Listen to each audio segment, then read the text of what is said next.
sure he's in today. I just want you to let them see past me and see your word, Lord.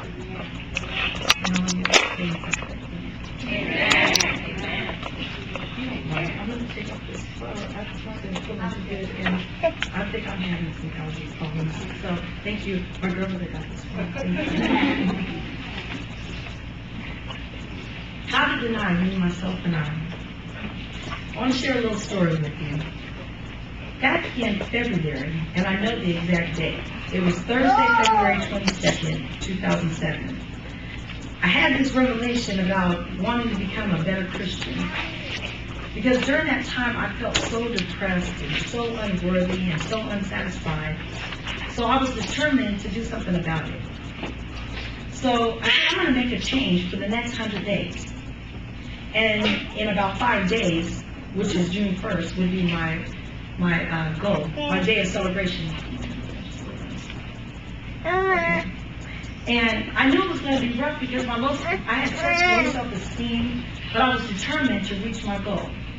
Now, of course, my list included losing weight, eating better, so no more 12 packs of pop a day. I was going to have to drink some water, and no more fast food, so I had to let Taco Bell go. I was going to start exercising, and I was going to start getting into the Word every day. I mean, I was so excited. I wanted to hear from God, and I was going to pray for those that I didn't get along with and ask Him to let me love them through Christ. And I was going to stop gossiping, and I was going to stop complaining about things. I wanted to spend more quality time with my kids and with my family, and I just basically wanted to become a better Christian woman. Now that I look back over the past 95 days, I see how this could have been a great testimony, because today I'm the Women's Day speaker for our 5th year celebration. And that would have been had I stuck to my plan. But I can honestly say that for the last 95 days, I can't even profess to have done 10% of what I had planned to do. Because the truth of the matter is, I didn't do anything. Now, you think, why is this? Renee, why didn't you reach your goal? And I'm thinking, hey, Christian woman, I'm smart. I set a goal. And the Bible says I can do all things through Christ, which strengthens me, right? And I just put God in my place, you know? But then I'm thinking, why did I put the effort into this 100-day plan?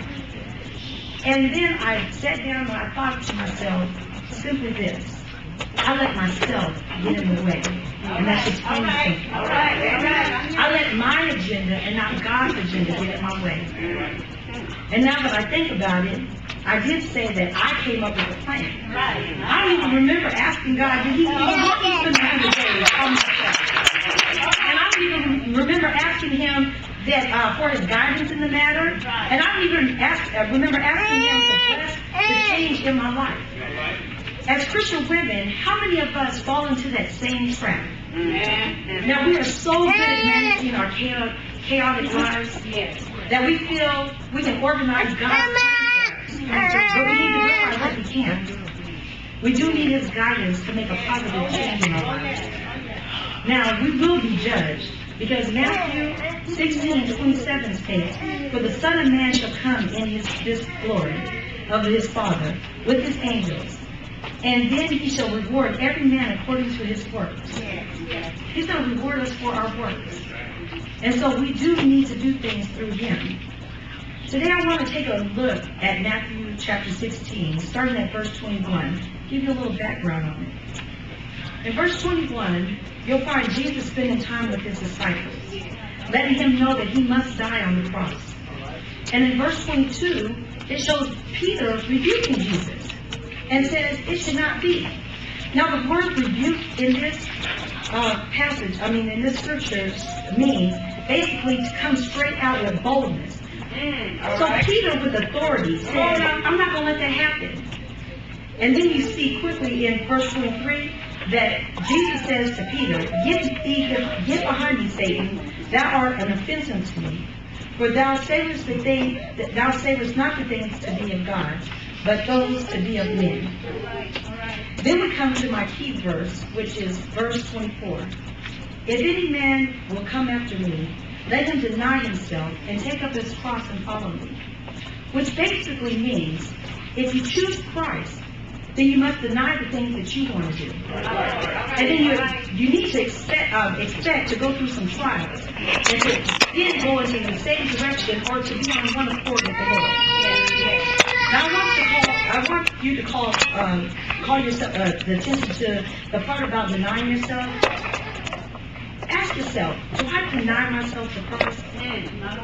Think about it. Do you actually put your plans aside for Christ as you are? One of our biggest challenges as women is to give an accurate evaluation of our shortcomings. When we think to ourselves, okay, am I doing this bad or not? You know, we don't really give an accurate account of our shortcomings. And can you think about if you're going to give an account about your what you're doing for the Lord?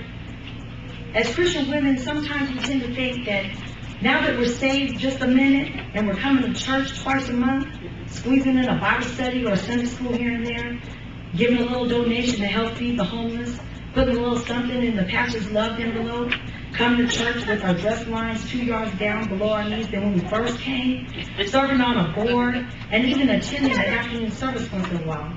That we've got this Christian walk all figured out, and that we are doing the most for God.